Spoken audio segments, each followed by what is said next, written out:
안녕하십니까, 권영필 변호사입니다. 오늘도 우리 소장님들과 입대희 동대표 대표님들한테 유용한 아파트 관련 하자 담보 책임에 대해서 말씀을 드리겠습니다. 아파트와 관련해서는 하자 보증금 청구도 중요한데, 그것은 차회 동영상에서 찍는 것으로 하고, 이번 동영상은 아파트에서 공동주택에서 하자 처리를 어떻게 할 것인가에만 집중해서 말씀을 드리겠습니다. 하자 담보 책임의 법률은 공동주택관리법, 그리고 집합건물법, 그리고 민법, 그리고 건설산업기본법, 이렇게 나뉘고 있고, 이것에 대해서는 이전 동영상에서 여러분들에게 말씀을 드렸습니다.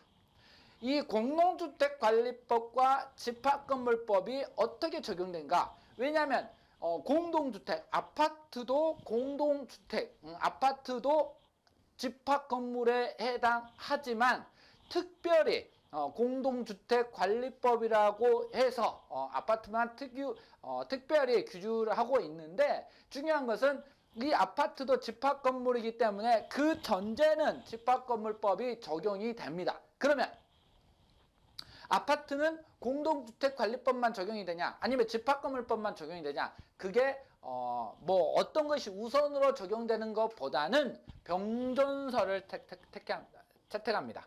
즉 대법원에서는 공동주택관리법, 공동주택관리법에 규정하지 않은 사용검사일 전 하자에 대해서는 집합건물법 구조에 따라서 하자에 가름하는 손해배상 청구를 할 수 있다라고 판단을 내리고 있습니다. 사업주체의 하자 담보 책임, 사업주체는 공동주택관리법 36조에 따라 공동주택에 대하여 분양에 따른 담보 책임을 부담한다라고 규정을 하고 있습니다. 어떻게 그러면 입주자 대표회의가 있다면 잠깐만요. 입주자 대표회의, 그리고 사업주체는 누굽니까? 사업주체는 분양자, 이제 시공사도 같이 이렇게 됩니다. 시공사도 이제 하자 보수 청구의 상대방이 될 수 있다. 그래서 여기에서 공동주택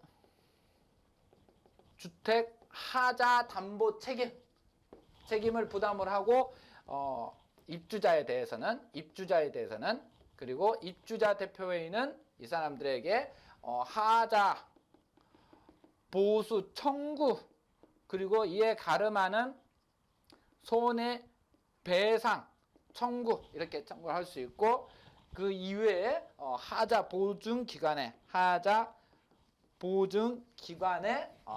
입주자 대표회의는 보증금 청구를 할 수 있다.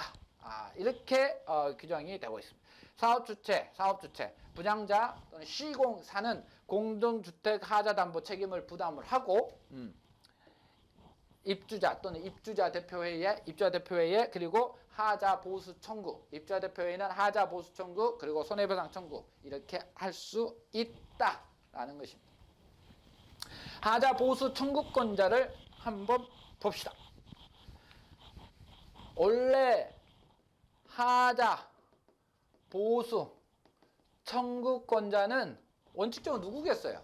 왜냐하면 수분양자, 구분소유자겠죠.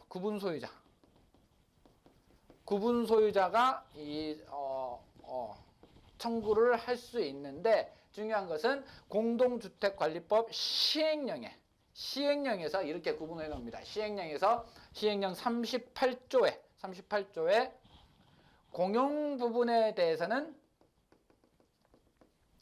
입대의가 또 청구할 수 있다. 아주 특이하죠. 왜냐하면 원래 소유권이라는 것은 전유 부분과 공용 부분으로 나눠요. 전유 부분은 자기가 특정해서 사용할 수 있는 부분이고, 공용 부분은 모든 소유자들이 지분의 형태로 가지고 있는 거예요. 그렇기 때문에 원칙적으로 수분양자, 구분 소유자. 왜냐하면 이 시행사하고 계약을 체결한 주체는 수분양자 또는 구분 소유자이기 때문에 이 사람들이 원칙적으로 청구할 수 있지만, 공동주택관리법 시행령 때문에 하자 보수 청구권자로 입대위가 공용 부분에 대해서 청구할 수 있다라는 것입니다. 하자의 개념에 대해서 이전 동영상을 참조를 해주시고, 공동주택관리법에서는 이제 하자는 사용검사 전 하자와 후 하자가 나누고, 이 후 하자는 2년차, 3년차, 5년차, 10년차로 나누고, 여기에서는 미시공, 오시공, 변경시공 뭐 이런 식으로 나눕니다. 공동주택관리법은 사용검사 후 하자만을 규율하고 있고, 사용검사 전 하자를 규율하고 있지 않다. 그렇기 때문에 그러면 사용검사 전 청구를 할 수 없냐, 이렇게 생각할 수도 있지만, 중요한 것은 제가 2분 전에 3분 전에 집합건물법이 같이 적용될 수 있다, 적용된다라고 말씀드렸기 때문에 이렇게 할 수 있다, 청구할 수 있다라는. 사실 중요한 건 뭐냐면, 제가 하자 소송 설명회를 많이 가는데, 소송은 꼭 하셔라. 소송을 꼭 하셔라. 왜? 나를 선임하지 않아도 꼭 소송을 하셔라. 입주민이 눈에 보이는 피해는 사용검사 후 하자인 거예요. 제가 다른 동영상에도 말씀을 드리겠지만, 그런데 사용검사 후 하자는, 눈에 보이는 하자는 여러분들이 손해배상 청구를 해서 받을 금액의 40% 수준밖에 안 돼요. 사용검사 전 하자가 그만큼 많다라는 것입니다. 더 나아가 하자 보수 요청은 어떻게 하는가? 하자 보수 요청은 우리가 일반인이기 때문에 전반적으로 구체적으로 이렇게 지적을 할 수는 없고, 일반인이기 때문에 일반적인 그 하자 항목만 지적하면 전체적인 하자 항목을 발생했다라고 추정을 해줍니다. 중요한 것은 이겁니다. 오늘 강의에서 가장 중요한 건 이겁니다. 오늘 강의에서 가장 중요한 건 이럽니다. 사용검사 전 하자, 후 하자가 있는데, 이 후 하자 중에 2년차, 3년차, 5년차, 10년차가 있어요. 예전에는 2년차, 3년차, 5년차, 10년차, 2년차의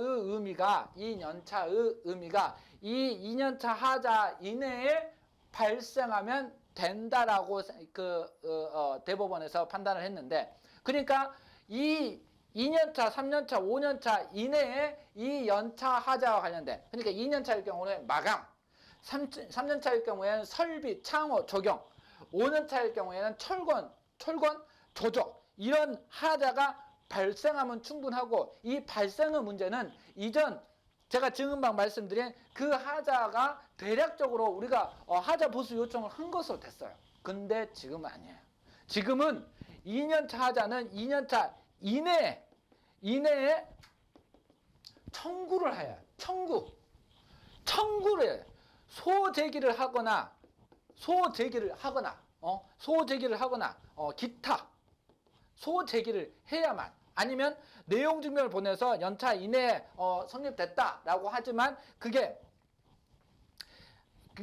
6개월 이내에 소제기를 해야만 비로소 그 연차 하자에 대해서 받을 수 있다. 왜냐하면 이것을 법정 제척 기간으로 봐버리거든요.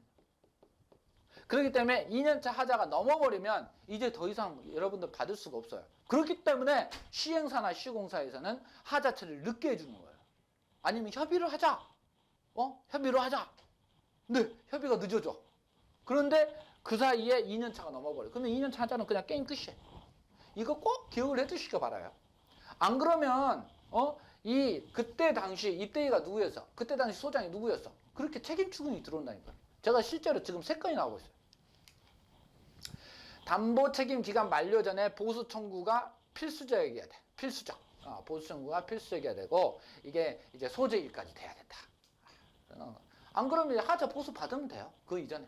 근데 하자 보수가 과연 이렇게 적절하게 될 것인가? 그게 문제죠.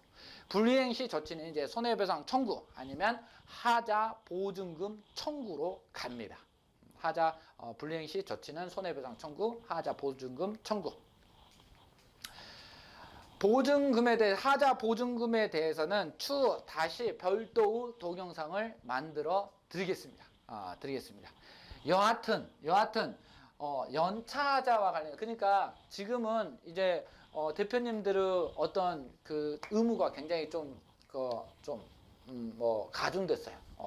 연차하자와 관련된 2년차 하자 마감 같은 거, 뭐 3년차 하자, 뭐 5년차 하자 이런 하자 관련해서 그 연차 하자 이내에 하자 보수를 완료를 받아야 돼요. 근데 완벽히 돼야 되네. 그게 또 거의 불가능하다고. 그러니까 소재기를 하는 거예요. 저한테 소를 안 맡겨도 돼요. 변호사들이 막 하는데 절대 그럴 필요가 없어요. 이건 소를 해야 돼요. 그래야 돈을 받지. 하자 처리 와가지고 일반인 입장에서는 사용하기 불편하지 않으면 그래 됐어 라고 하는데 절대 그러지 마세요. 여러분들은 권리예요. 차를 벤츠를 샀어요. 근데 중고차를 받았어. 근데 그냥 잘 다니니까 괜찮아. 그렇게는 될 수 없잖아요. 꼭 그것을 기억을 해 두시기 바랍니다. 다음 동영상은 미시공, 오시공과 관련돼서 여러분들에게 설명을 하겠습니다. 오늘도 수고하셨습니다. 고맙습니다.